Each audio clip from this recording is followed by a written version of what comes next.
May 9th, 1945. Munich, Germany, 10:47 in the morning. A German general raises his arm. His voice cuts through the cold air. Sieg Heil. 40 other officers snap to attention behind him, their right arms thrust forward in a Nazi salute, heels clicking against stone pavement. And the American national anthem is still playing. The American flag is still rising. And General George S. Patton is standing 15 feet away, watching every single second of it.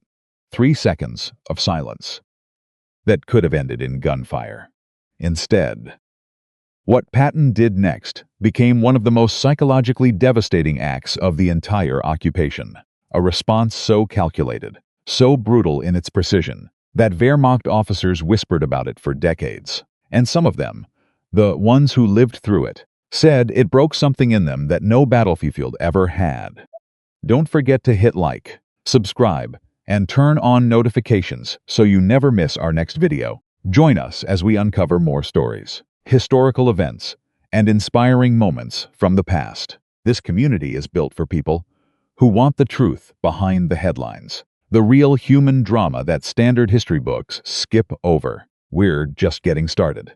41 high-ranking German officers, 1 American general, and a choice that would force some of the most decorated soldiers in the Third Reich to confront the worst truth of their lives, standing barefoot on cold German pavement, in their underwear, wrapped in American military blankets. By the time Patton was finished, 38 of them would never salute Adolf Hitler again. But to understand why that moment happened, why it was inevitable, and why it mattered more than almost any battle Patton ever fought, you have to guck back to the war that just ended, back to the army that lost it, and back to the dangerous myth that was already being constructed in the ruins of the Third Reich. The myth that would have poisoned Germany's future if one furious American general hadn't Octurus American to a courtyard and burned it to the ground. By the spring of 1945, Germany was not just defeated, it was atomized. The Ruhr Valley, once the industrial heart of the Reich, was a landscape of collapsed factories and flooded mines.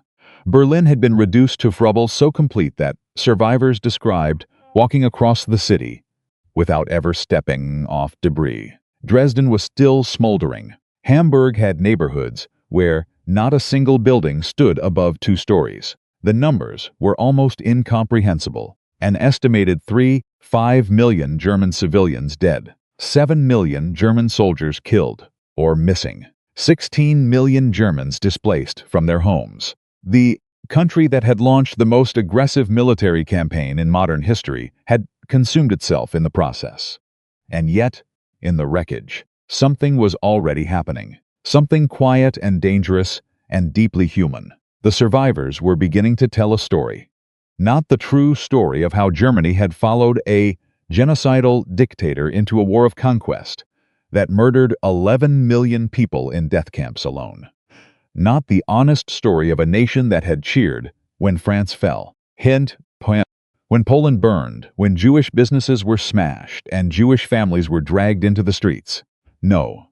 The story being constructed in the spring of 1945 was a different one, a comfortable one, a survivable one.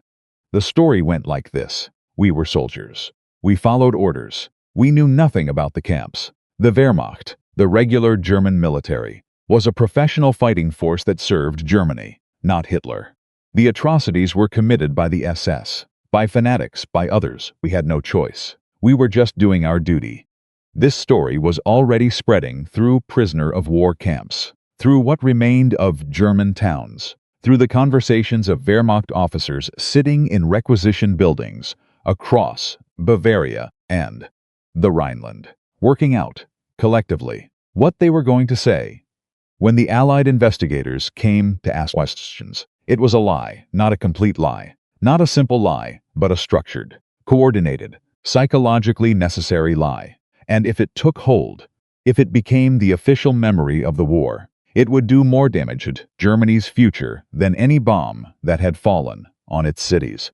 Because a country that doesn't face what it actually did cannot change, cannot rebuild, cannot become something different. It can only repeat. George Smith Patton Jr. understood this. He understood it in a way that many of his fellow commanders did not. Because Patton had seen things during the liberation of Europe that had changed him at a fundamental level. He had been among the first senior American officers to personally tour a liberated concentration camp. In April 1945, he visited Ohrdruf, a subcamp of Buchenwald, just days after American forces discovered it. What he saw there, the stacked corpses, the gallows, the evidence of systematic industrial murder, had not broken Patton, but it had crystallized something in him, a conviction that defeating Germany militarily was necessary but not sufficient. The ideology had to be defeated too. The self-deception had to be broken, and the men who had made it possible, the Wehrmacht officers who were already polishing their narrative of honorable, professional service, had to be forced to face what that service had actually enabled. He was 59 years old in the spring of 1945. He had been fighting wars, or preparing to fight them, for his entire adult life. He had commanded American forces in North Africa, Sicily, France, the Battle of the Bulge, the drive across Germany. His Third Army had liberated more ground faster than almost any military force in the history of modern warfare. He was famous for his aggression, his profanity, his theatrical self-presentation, the ivory-handled revolvers, the helmet liner polished to a mirror shine, the speeches that made young soldiers feel like they were part of something larger than themselves.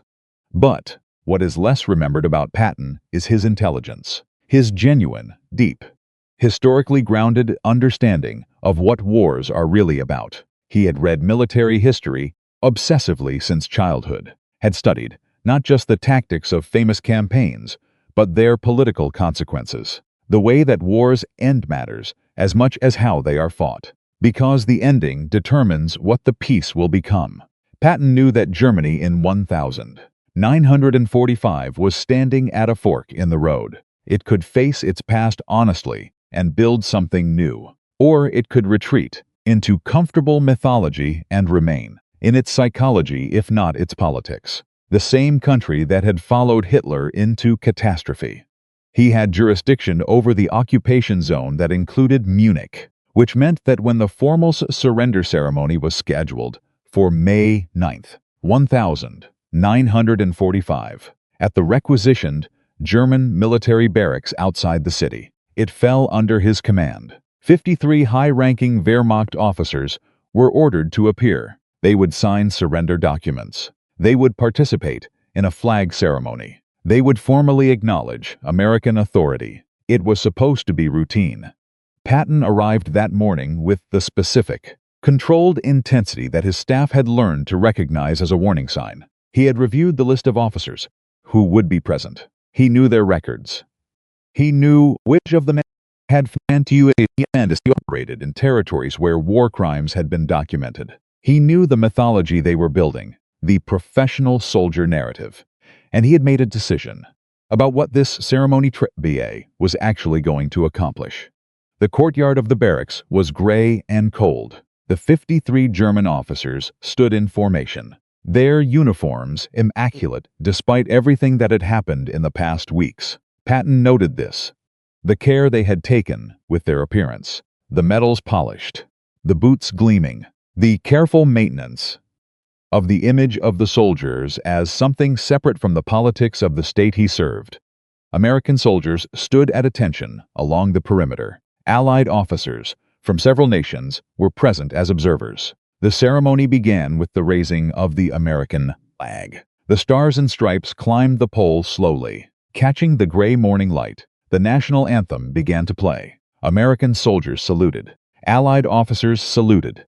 And then, 41 of the 53 Wehrmacht officers thrust their right arms forward in the Nazi salute, their heels clicking together, their voices rising in that sound that had defined the most murderous political movement in European history.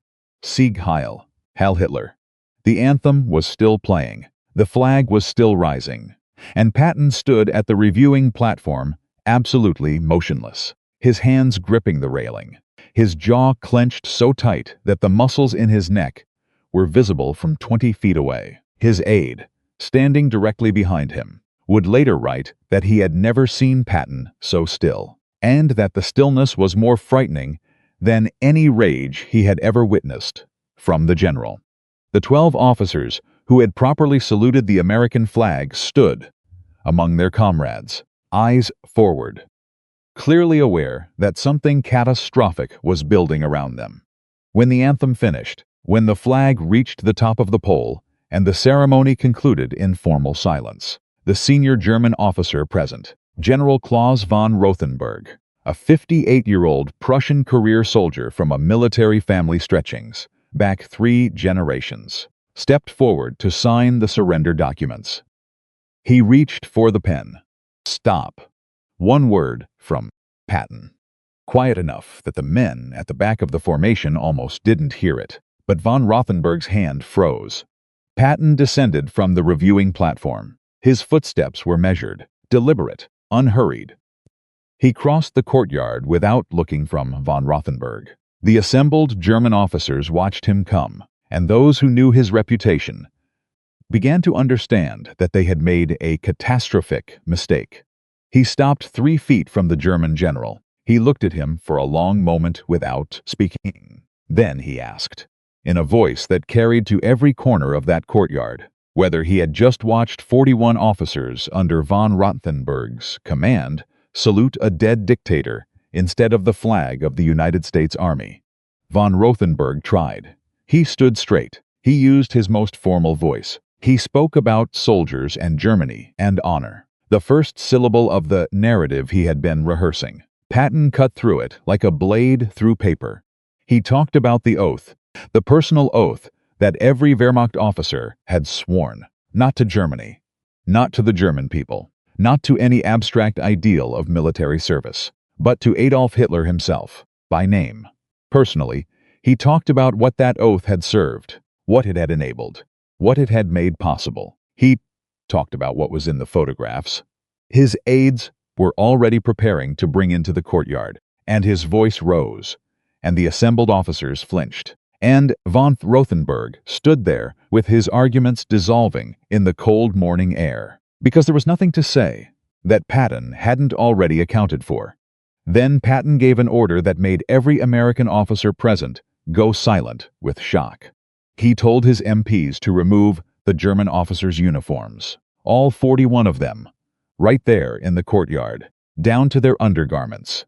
The young American Captain Kapda, who stepped forward to question this on Geneva Convention grounds, received a look from Patton that stopped him mid-sentence. Patton's reasoning was precise and immediate. The Geneva Convention required that military personnel be treated as military personnel when they behaved as military personnel. These men had rendered a Nazi salute to a dead dictator during an American flag ceremony on American-occupied soil. They had demonstrated that they did not recognize legitimate military authority. They were acting as political fanatics, and fanatics did not get to hide behind uniforms.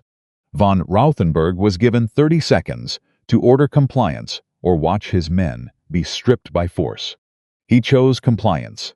What followed was one of the most psychologically devastating scenes of the entire occupation. Slowly, with hands that shook with shame or rage or both, 41 Wehrmacht officers removed the uniforms they had maintained with such meticulous care, the jackets with their medals and insignia, the shirts, the boots, the trousers, until they stood on cold German pavement in their undershirts and shorts, barefoot, exposed, the entire architecture of their self-image dismantled in under 4 minutes.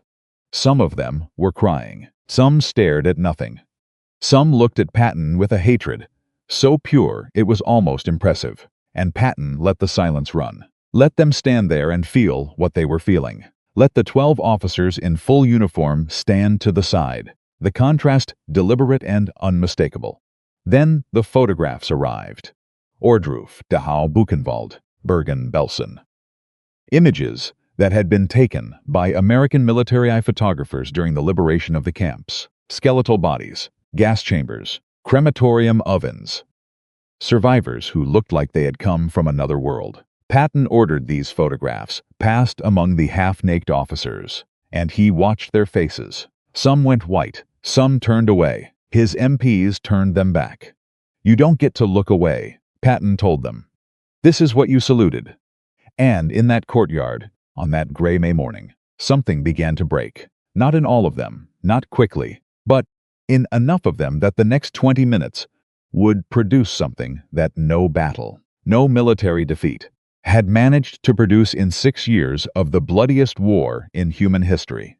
But before that happened, before von Rothenburg made the choice that would define the rest of his life, before 38 German officers raised their hands in a salute that meant something entirely different from the one they had given an hour earlier, Patton did one more thing that nobody in that courtyard expected. He ordered American military blankets brought out and distributed to the shivering men. All 41 of them, because he was not doing this out of cruelty. He was doing it out of a clear-eyed understanding that Germany's future depended on what happened in the next few minutes, on whether these men chose comfortable myth or devastating truth. And he needed them conscious and present for that choice, not frozen, not broken beyond function, capable of deciding. The blankets went around their shoulders. The photographs stayed in their hands. And Patton looked at von Rothenburg and asked him whether he was ready to have a real conversation about what military honor actually means. In Part 2, we will stand in that courtyard and watch what von Rothenburg decides. We will hear Patton's full accounting of what Wehrmacht service actually enabled, in words so precise that a Prussian general who had never cried in front of another soldier broke down on cold pavement. We will watch 38 men make the hardest choice of their lives, and 3 others make a different one. And we will begin to understand why this single morning in Munich mattered more to Germany's future than almost anything else that happened in the occupation. The question is not whether Patton went too far. The question is what happens when a man this determined forces other men to choose between who they were and who they still have a chance to become. In that courtyard outside Munich, 41 Wehrmacht officers stood in their underwear, wrapped in American military blankets, holding photographs of Dachau and Buchenwald in their trembling hands. General George Patton had just dismantled their uniforms, their dignity, and their carefully constructed mythology in under 20 minutes. General Klaus von Rothenburg stood at the center of it all, a 58-year-old Prussian Mexican soldier whose entire identity had just been stripped down to cotton and cold pavement. And Patton wasn't finished.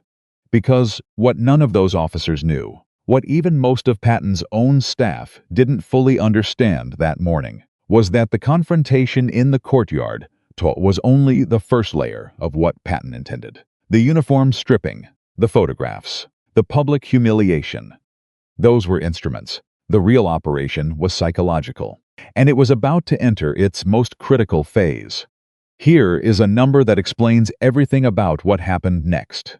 By May 1945, American intelligence analysts estimated that approximately 70% of former Wehrmacht officers, when interviewed about their wartime service, were already deploying some version of the same defense. We were soldiers. We followed military orders. We knew nothing about the camps. The SS did that, not us. 70%. In the space of 2 weeks since Germany's surrender, an entire class of men had coordinated, without any formal coordination, on a single story, a lie so widespread it was threatening to become history. Patton understood that von Rothenburg, standing barefoot in that courtyard, was not just one man making one choice. He was a representative of an entire generation of German officers who would shape how Germany remembered itself. What von Rothenburg decided in the next few minutes would echo, and Patton intended to make sure it echoed the right way. He walked toward the German general slowly, and when he spoke, his voice had dropped from the whip-crack authority of his earlier address to something quieter and more dangerous. "General, I'm going to give you an opportunity that most men in your position won't receive. I'm going to tell you the exact truth about what you were part of. And then I'm going to ask you one question. Not about saluting, not about documents. One question. Von Rothenberg said nothing. His face was unreadable. Your Sixth Corps, Patton said, operated in Ukraine in 1942 and 1943. During that period, Einsatzgruppe C conducted mass executions in your operational territory. My intelligence officers have the records. Not SS records, Wehrmacht logistics records, your supply lines, your transportation networks, your communications infrastructure were used to support those operations. You didn't pull the trigger, but you built the road the trucks drove on to get there. He paused. Did you know? The courtyard was absolutely silent. 40 officers in blankets, 12 officers in uniforms, American MPs at the perimeter. Nobody moved. Von Rothenberg's jaw tightened. For a long moment he said nothing. Then, in a voice barely above a whisper, he said, "We received reports." Patton nodded as if he had expected exactly this answer. You received reports. And what did you do with them? We filed them. Another pause. We did not investigate further. No, Patton said.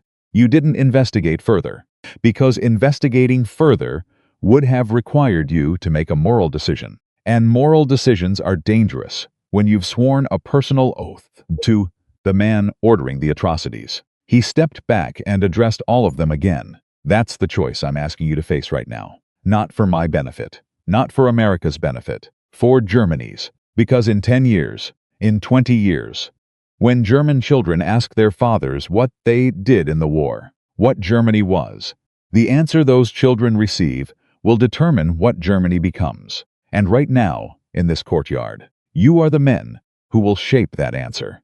He signaled to an aide, who brought forward a single document, not the surrender papers, something else, a statement, drafted that morning by Patton civil affairs officers, acknowledging Wehrmacht complicity in the support infrastructure of Nazi atrocities.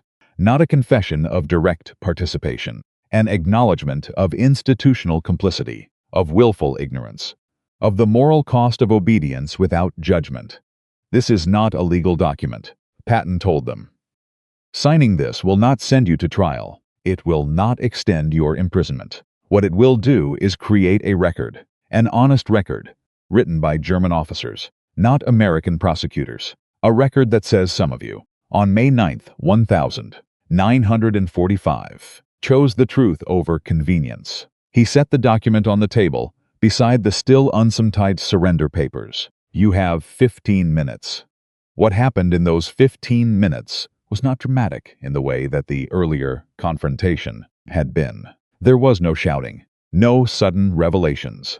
It was quieter and in some ways more devastating than anything that had come before. Small groups of officers talked to each other in low voices. Some looked at the photographs still in their hands. One elderly colonel sat down on the cold pavement because his legs had stopped working properly, and nobody helped him up, and he didn't ask for help.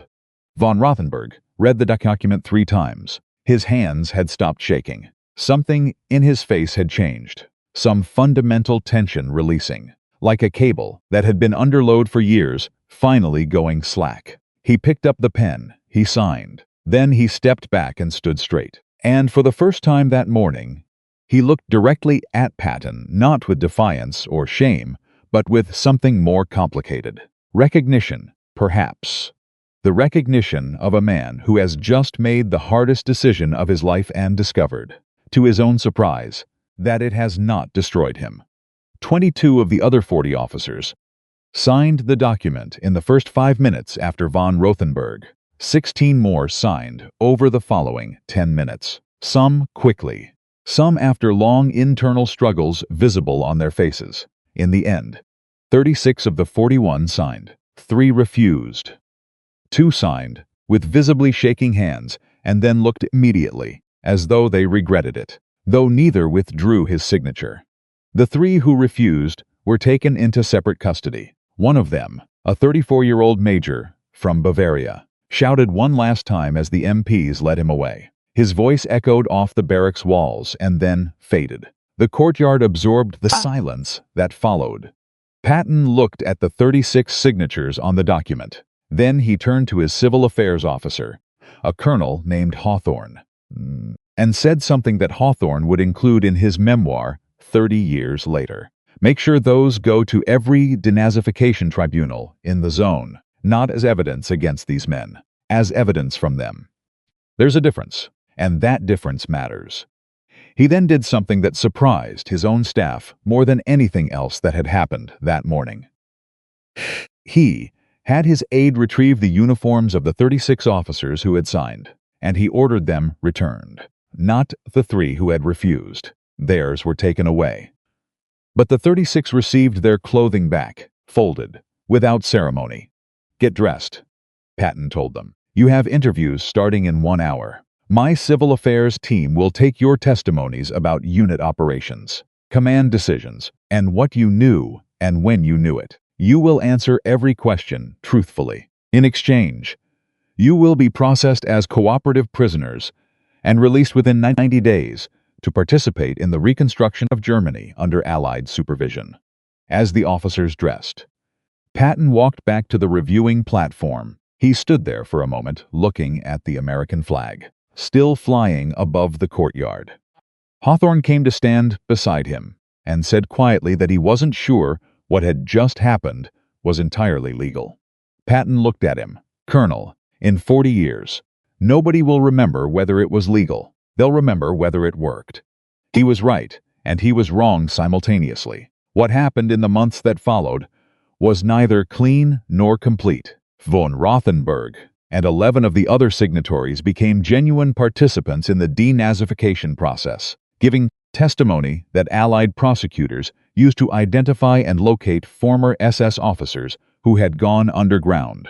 3 of them traveled to other occupation zones specifically to counter the clean Wehrmacht narrative, being promoted by former comrades, speaking at forums organized by Allied civil affairs officers, telling audiences of German civilians and former soldiers what they had received reports of and what they had chosen not to investigate further.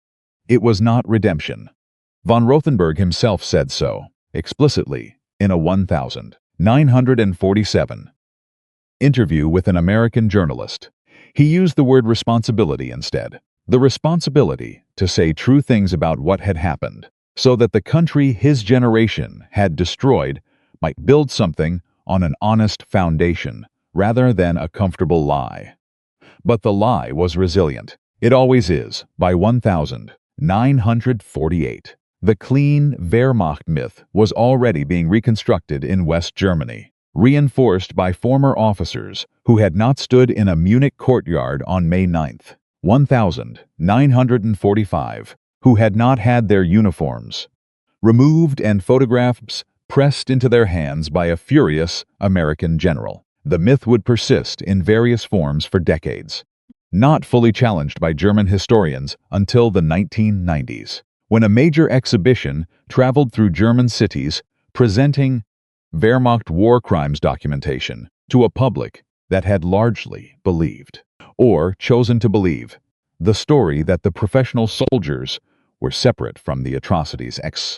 Patton himself was gone by then. He died in December 1945 from injuries sustained in a car accident outside Mannheim, 7 months after that morning in Munich. He never knew whether what he had done in that courtyard had mattered in the long run. He had acted on conviction rather than calculation, on the belief that forcing men to face the truth, even violently, even at the cost of their dignity, was more useful than allowing them the comfort of self-deception. What we know now, looking back across 8 decades, is that the 36 signatures on that document represented something real, imperfect, coerced, complicated by shame and fear, and the self-interest of men trying to survive the collapse of everything they had built their lives around, but real. Some of those men told the truth for years afterward. Some went quiet. Some reverted to comfortable lies when American attention moved elsewhere. But in that courtyard, on that gray May morning, 41 men had been forced to choose, and 36 of them, stripped of their uniforms and their certainty and their carefully rehearsed narratives, had chosen differently than they would have if Patton had simply let them sign the surrender documents and walk away. The 3 who refused are less interesting than they might seem. True believers always refuse. The more revealing number is 36. 36 men who, given the right pressure and the right moment, and one general who understood that defeating an ideology requires confronting it directly rather than processing it politely through administrative channels, found something in themselves capable of a different choice. That number is what the story is actually about. Not Patton's rage, not the humiliation, not the drama of the courtyard. The fact that when you strip away the uniform and the oath and the comfortable story and replace them with photographs and silence and one impossible question, 36 out of 41 will choose the truth. The question that remains, the one that you of everything that followed, is whether 36 was enough. 36 signatures. That was the number that mattered coming out of that Munich courtyard on May 9th. 1,945. 36 Wehrmacht officers who had stripped off their uniforms, held photographs of Buchenwald in their hands, and chosen truth over the comfortable mythology their colleagues were already constructing across occupied Germany. Von Rothenburg had signed first. 22 others followed within minutes, and Patton had walked away from that courtyard, believing he had broken something that needed breaking. He was right, but he had also started something he couldn't fully control. Within 72 hours, word of what had happened outside Munich had traveled through every Wehrmacht prisoner of war camp in the American occupation zone. Not the full story. Stories never travel whole. What traveled was a compressed, distorted version, a rumor with enough truth in it to be dangerous. Second, an American general had stripped German officers naked in a courtyard and forced them to sign documents condemning themselves. Some versions said Patton had threatened executions. Some said he had personally torn the medals from their chests. One version, circulating through a camp near Augsburg, claimed that officers who refused had been shot on the spot. None of that was true. But the effect was real, and the effect was not what Patton had intended. By May 12th, 1,945, American military intelligence was reporting a significant shift in the behavior of Wehrmacht officers across the occupation zone. Officers who had previously been cooperative with Allied interrogators were becoming evasive. Men who had been willing to discuss unit operations and command decisions were suddenly requesting legal representation before answering any questions. The coordination that had already been happening around the clean Wehrmacht narrative accelerated sharply. Within 2 weeks of the Munich courtyard incident, American intelligence analysts noted that the consistency of former officer testimony had increased dramatically, meaning that more men were telling more similar stories, which meant the lie was being refined and reinforced in real time. General Walter Bedell Smith, Eisenhower's chief of staff, sent a memo to Patton's headquarters on May 15th. It did not explicitly criticize what Patton had done. It was written in the careful language of senior military bureaucracy, which made its meaning only slightly harder to read. It noted that certain methods employed prisoner processings in the Munich and Hib zone had created complications for Allied interrogation efforts more broadly, and requested that future surrender ceremonies adhere more closely to established protocols. Patton read the memo and filed it without response. He understood what had happened. The confrontation in the courtyard had worked on the 36 men who were present. It had not worked on the thousands of men who had only heard about it secondhand. Because secondhand, stripped of context and Patton's and the photographs and the weight of standing barefoot on cold pavement, it became something different. It became evidence that the Americans were brutal and arbitrary and could not be trusted to distinguish between soldiers and war criminals. It became a recruiting argument for silence. This was the calculation Patton had not fully made. Breaking one group of men required their physical presence, their direct confrontation with evidence they could not look away from. The same story, transmitted as rumor, produced the opposite effect. It closed men off rather than opening them. He sat with this for several days. His staff noticed that he was quieter than usual, which was always a sign that something was working through him at a level that hadn't surfaced yet. What he decided, by the third week of May, was that the courtyard approach had to be replicated, not as rumor, but as direct experience, systematically, across the occupation zone, not with the same theatrical intensity, not with the uniform stripping, but with the core of what had worked, the photographs, the specific documented evidence tied to Pacific units, the direct question, the choice between self-deception and honest accounting. He put his civil affairs officers to work designing a structured interview and confrontation process that could be applied at scale. He also made a decision about von Rothenburg. The German general had been cooperative during his initial interviews, more cooperative than Patton's staff had expected. He had provided detailed accounts of operational decisions made during the Ukraine campaigns of 1942 and 1943. He had named officers who had received the same reports he had received and made the same choice to file them without investigation. He had described the internal culture of the Wehrmacht officer corps, the mechanisms by which men who privately questioned orders were marginalized, the social and professional costs of moral judgment, the way that the structure of military hierarchy made complicity feel like duty. It was valuable testimony. It was also, Patton understood, only as valuable as the audience that received it. He made a request through Allied command channels that was unusual enough to generate 3 separate memos of clarification before it was approved. He wanted von Rothenburg to accompany American civil affairs officers to other prisoner processing centers in the occupation zone, not as a prisoner, but as a speaker, a German general in German, telling other German officers what he had told Patton's interrogators, not under American direction, speaking in his own words, about his own experience, to men who shared his background and his excuses. It took 11 days to get approval. The legal questions alone required 2 separate opinions from judge, advocate, general officers. There were legitimate concerns about creating any appearance that a former Wehrmacht general was operating under Allied authority in a way that could be exploited by German nationalist propaganda later. There were concerns about von Rothenburg's personal safety, since not every former officer would receive his testimony peacefully. But it was approved. And what von Rothenburg did in the following 6 weeks became one of the more unusual episodes of the occupation. He traveled to 7 prisoner processing centers across Bavaria and the Rhineland. At each one he stood in front of groups of former Wehrmacht officers, some still in uniform, some already in civilian clothes, and he told them what he had told Patton's interrogators. He did not perform.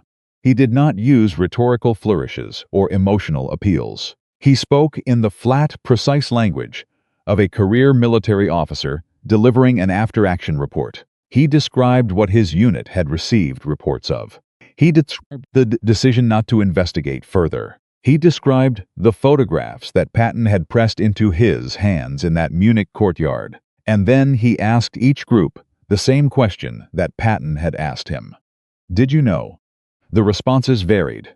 At a center near Regensburg, 3 officers stood up and walked out before he finished speaking. At a center near Frankfurt, a colonel broke down during the question period and disclosed information about a specific incident in Poland that led directly to the identification and arrest of 2 SS officers who had gone underground. At a center near Heidelberg, an audience of 40 former officers sat in complete silence for 4 minutes after von Rothenburg finished speaking, and then, without any prompting, 9 of them requested meetings with Allied interrogators. These were not dramatic numbers. They were not the stuff of triumphant historical narrative. They were small, partial, inconsistent results produced by one tired 58-year-old man, traveling through the ruins of his country, trying to say true things to people who had powerful reasons not to listen. But they were real. The denazification process as a whole was deeply flawed.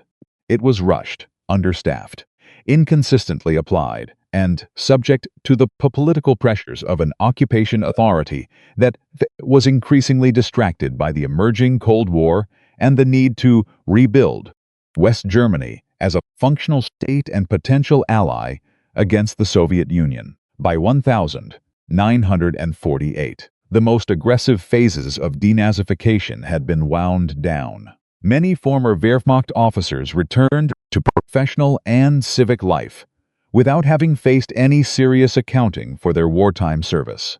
The clean Wehrmacht myth survived. It took root in West German culture and remained largely unchallenged in mainstream German historical understanding until 1995, when the Wehrmacht exhibition, organized by the Hamburg Institute for Social Research, traveled through German cities presenting documented evidence of Wehrmacht participation in war crimes. The public response was enormous and deeply divided. There were protests. There were counter-exhibits. Politicians argued about it in the Bundestag. The exhibition was withdrawn and revised after errors were found in some of its evidence, then relaunched in corrected form. The debate it generated continued for years. What that debate revealed was that the lie had been almost entirely successful for 50 years. The professional soldier narrative, the clean Wehrmacht myth, the story that the regular German military had fought an honorable war while the SS carried out the atrocities, had been accepted by much of the German public as historical truth. The documentation that contradicted it had existed in archives the entire time. But documentation in archives requires people willing to look at it. And for 50 years, most people had preferred not to look. Patton had understood this mechanism in May 1945. He had understood that the choice between comfortable mythology and honest reckoning does not happen once, at the moment of defeat. It happens again and again, in small ways over decades. Every former officer who told a revised version of his wartime service to his children, every memoir that omitted the reports that had been filed without follow-up, every history written around the convenient gaps in personal testimony. The lie was not a single decision. It was 1,000 small decisions, made daily, over 50 years, by men who had stood in that exact space where von Rothenburg had stood in the Munich courtyard and made a different choice. Patton died in December 1945, 7 months after that morning outside Munich. He never saw the denazification process complete. He never saw Germany rebuilt, or divided, or reunified. He never saw the 1995 exhibition, or the debates it generated, or the slow, painful, incomplete reckoning that West Germany eventually undertook with its own history. What he left behind in that courtyard was not a solution. It was a demonstration.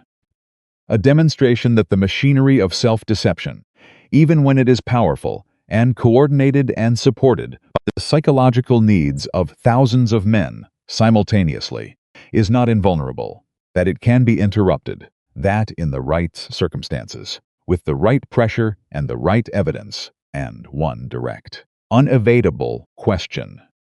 Men who have built their entire identity around a comfortable lie can choose differently. 36 out of 41. Not a perfect number. Not a complete victory. But real. Von Rothenburg published his memoir in 1952. It was not widely read in Germany at the time. The title translated roughly as "We Received Reports," which was both a confession and a description, precise enough to be almost clinical. In it, he described the Munich courtyard in detail, including the moments he had not previously discussed publicly, the particular photographs that had broken through his defenses, the specific memory of his own signature on the acknowledgement document, the feeling which he described as both humiliating and strangely clarifying, of standing barefoot on cold pavement, while an American general told him the truth about himself. He wrote that Patton had not given him redemption. He was careful about that word. What Patton had given him, he wrote, was the removal of the last excuse. And, without that excuse, the only remaining option was responsibility. Not comfortable responsibility, not the kind that comes with absolution. The hard kind, the kind that requires you to keep saying true things in public for years, knowing that most of your audience would prefer you were silent, knowing that the truth you're telling implicates you as clearly as it implicates anyone else. He died in 1961. His memoir was republished in Germany in 1996, the year after the Wehrmacht exhibition opened. In its second printing, it sold 80,000 copies, most of them to people who had been born after the war and were trying to understand what their parents and grandparents had actually done. The question at the end of that story is the same question at the end of every story about moral reckoning with catastrophic historical failure, whether 36 is enough, whether the truth-tellers are ever numerous enough, or loud enough, or persistent enough to interrupt the machinery of comfortable mythology before it finishes its work. Patton believed the answer was yes, conditionally. Conditional on someone being willing to stand in a courtyard and strip away the costume. Conditional on there being enough moments of direct, unavoidable confrontation with evidence that cannot be filed without follow-up. Conditional on enough men making the choice that von Rothenburg made, not because it was safe or comfortable or strategically advantageous, but because it was the only choice that acknowledged what had actually happened. That is what the morning of May 9th, 1945, outside Munich, was finally about. Not Patton's rage, not the drama of the uniforms or the cold pavement or the American blankets. The question underneath all of it, the one that outlasted every participant and every political negotiation and every phase of the occupation. What do you do with the truth when the truth about what you were is the worst thing you know about yourself? 36 men, on one cold May morning, chose to answer it honestly. Whether that was enough is a question that history is still, in certain ways, in the process of answering. By the spring of 1945, one American general had walked into a courtyard outside Munich and done something that no battlefield victory could accomplish. He had forced 41 men to choose between the lie they needed and the truth they had been avoiding. 36 of them chose the truth. Von Rothenburg signed first. The photographs stayed in their hands, and the machinery of self-deception, for one cold morning in Bavaria, was interrupted. But the question that Patton never got to answer, the one that outlasted him by decades, was simpler and harder than anything that happened in that courtyard. What does it mean when the right thing works, but not enough? What do you do with a partial victory over a lie that is still winning? That question is what Part 4 is about. George Patton did not live to see any of what came after. He died on December 21st, 1945, in a military hospital in Heidelberg, 12 days after a car accident on a road outside Mannheim. He had survived North Africa, Sicily, the Battle of the Bulge, and the drive across Germany. He was killed by a low-speed collision between a military truck and the staff car he was riding in, on a quiet road, on a morning when nothing important was supposed to happen. He was 60 years old. The official accounts of his death are straightforward. The injuries were real. The medical care competent, but insufficient. The outcome tragic in the spiffwick that anticlimactic deaths always are for men who seemed constructed for something more dramatic. Patton himself, in the days he remained conscious after the accident, is reported to have found the manner of his dying bitterly ironic. A man who had ridden toward artillery fire, who had commanded troops under conditions that killed men around him regularly, undone by a routine vehicular collision on a German country road. He was buried in Luxembourg, at the American Military Cemetery at Ham. Among the soldiers of the Third Army he had commanded, he had requested this specifically, that he be buried with his men rather than repatriated to the United States. It was one of the few requests of his final weeks that was honored without bureaucratic complication. What he left behind in Germany was unfinished by design, because the work he had started was the kind that cannot be finished by one person in one lifetime. The systematic confrontation process his civil affairs officers had been developing, the structured interview approach built on the principles of the Munich courtyard, was implemented partially and inconsistently across the occupation zone in the months following his death, without his personal authority driving it, without his particular combination of fury and psychological precision. It became what institutional programs usually become when their animating force is removed: a procedure, a checklist, something done because it was in the protocol, not because anyone fully understood why it worked. Von Rothenburg continued his testimony tour through early 1946, visiting 11 processing centers in total before Allied command determined that the program had achieved sufficient results and resources were needed elsewhere. He gave his final formal address to a group of former officers near Nuremberg in February 1946, 3 months before the major WWII trials concluded. He was present in the public gallery for several days of those proceedings, sitting in civilian clothes among German citizens who had come to observe. He did not testify at Nuremberg. He was not called. His testimony had gone into American intelligence files, where it was useful to prosecutors building cases, but not sufficiently dramatic for the courtroom narratives the trials required. He returned to Munich after his release in mid-1946. His family home in Prussia was in the Soviet occupation zone, inaccessible, effectively gone. His wife had survived the war in Bavaria with relatives. His 2 sons had both served in the Wehrmacht, one killed on the Eastern Front in 1943. One returned from a prisoner of war camp in France in 1945 with injuries that left him partially disabled. Von Rothenburg spent the remainder of the 1940s doing what millions of Germans did in those years, navigating the bureaucratic requirements of denazification, rebuilding some semblance of ordinary life from the wreckage of everything that had come before, and trying to determine what an honest version of that life looked like.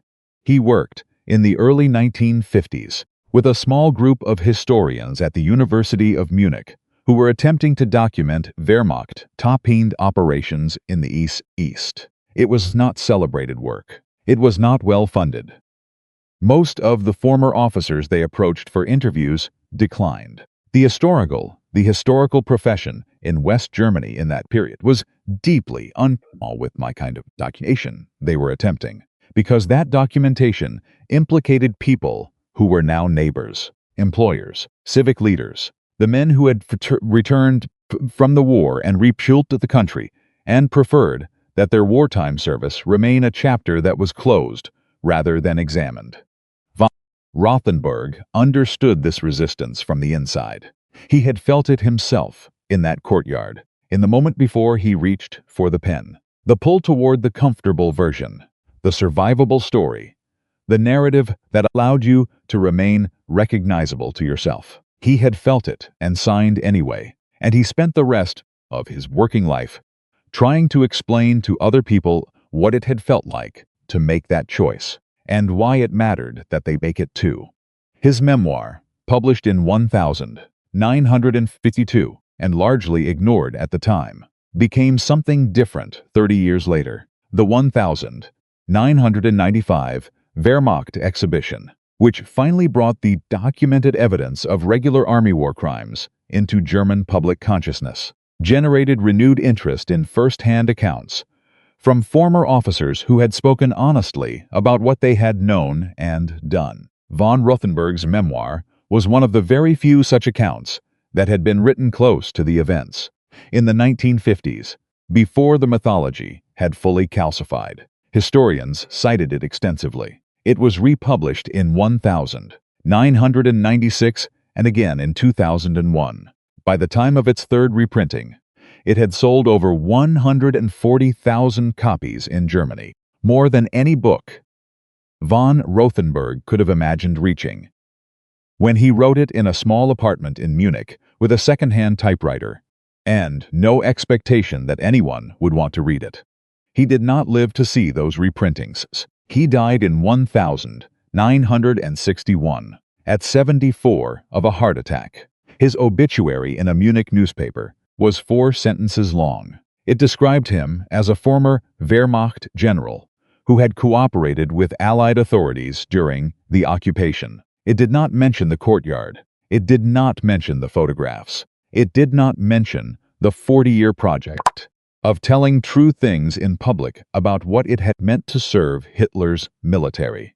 The 4-sentence obituary is, in its own way, the most honest measure of what von Rothenburg's choices had cost him. He had traded the comfortable mythology for the hard accounting, and the hard accounting does not produce a celebrated legacy in the short term. It produces discomfort and avoidance, and 4 sentences in a local newspaper. The recognition, when it came, arrived 30 years too late for him to receive it. This is the part of the story that does not appear in the versions that get retold most often. The version that circulates. The drama of the courtyard. Patton's fury. The uniforms stripped on cold pavement. The photographs. The 36 signatures. That version has a shape that feels satisfying. A confrontation with a clear outcome. A general who forced men to face the truth and succeeded. But the shape of the longer story is different. It is less clean. It involves a man spending 40 years saying true things in rooms where most of the audience would prefer silence, watching the lie he had chosen not to tell continue to succeed around him, and continuing anyway. The legacy of what Patton started in that courtyard was not measured in the months immediately following.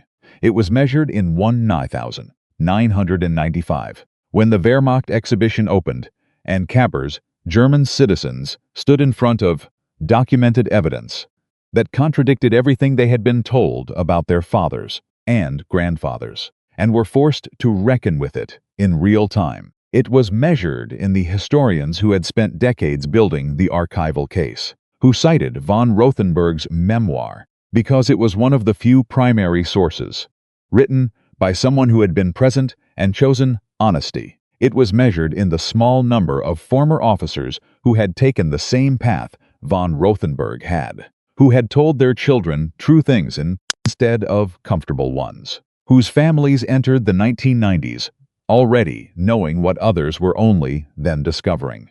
The number that matters, across the full arc of that story, is not 36. It is the 50 years between May 1945 and November 1995. The time it took for the truth that 36 men had signed their names to in a Munich courtyard to become something that the broader German public was finally ready to confront. 50 years, 1 generation of silence, then a second generation of documentation, then a third generation finally willing to look.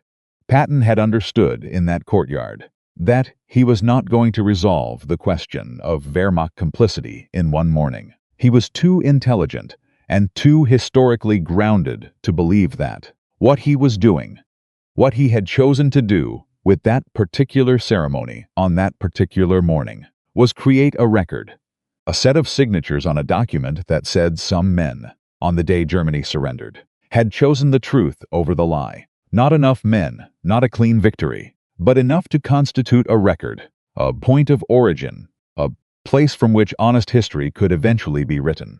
That is why the story matters. Not because Patton won the morning, though he did. Not because the courtyard confrontation was dramatic, though it was, but because the act of creating an honest record, even a partial one, even one that takes 50 years to reach its full audience, is not the same as failing. It is the only foundation on which anything better can eventually be built. Here is the detail that most accounts of this episode omit. the one that closes the circle in a way that feels almost too precise to be accidental. Among the papers donated to the Bundesarchiv in Munich in 1978 by von Rothenburg's surviving son was a single document that had never been mentioned in the memoir.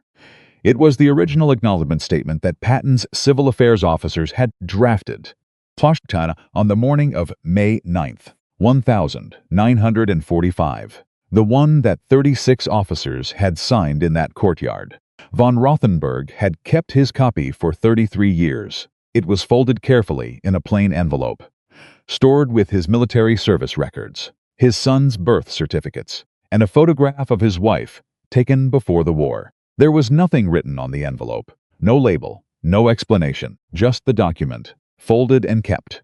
His son, in the letter accompanying the donation, wrote that he had found the envelope after his father's death in 1961 and had not known what it was for 17 years. He had not opened it until 1978, when a historian working on Wehrmacht documentation contacted him about his father's testimony records. When he finally read it, he said, he understood for the first time why his father had kept it. Not as a trophy, not as evidence of something to be proud of, as a reminder, he wrote.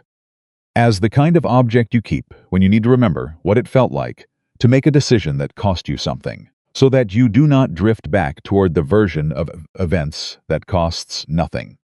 The document is held at the Bundesarchiv in Munich. It is available to researchers. The 36 signatures are still legible. Von Rothenburg's name is first, written in the careful upright hand of a man who had decided, after a long moment on cold pavement, that the truth was the only thing left that was actually his to give. From a Munich courtyard where 41 men stood in their underwear, to a document in a German archive read by historians half a century later, this story moved in the only direction that honest reckoning ever moves. Slowly, incompletely, against resistance, but forward. Patton did not save Germany with what he did that morning. No single act could have. But he created the conditions in which saving itself became possible, by demonstrating that the lie, even when it is powerful and coordinated and supported by the psychological needs of an entire generation, is not permanent, that it can be interrupted, that some men, given the right pressure and one unevadable question, will choose differently.